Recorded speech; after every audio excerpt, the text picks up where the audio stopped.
Welcome to Not Milk Never Milk. Subscribe if you're lactose intolerant. In this video, I will explain how to put Freon in a Nissan Altima.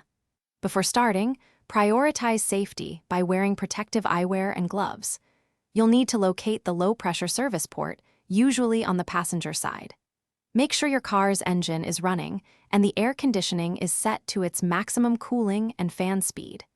This ensures the compressor is engaged and ready for the refrigerant.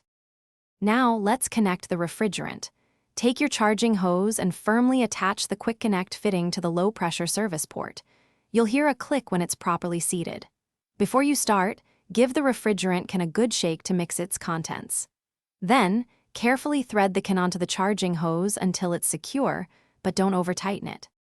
With everything connected, it's time to charge the system. Press the trigger on the can to begin releasing the refrigerant. While charging, gently rotate the can from a 12 o'clock to a 3 o'clock position every few seconds to help the refrigerant flow. Continuously monitor the pressure gauge on your hose. Stop charging once the gauge indicates the correct pressure range for your vehicle, typically between 25 and 45 psi. Once the system is charged, quickly disconnect the hose from the low-pressure port to prevent any unnecessary refrigerant loss. It's a good idea to check for leaks around the service port and other AC components using a leak detection kit or some soapy water. Remember, a properly maintained AC system keeps you cool.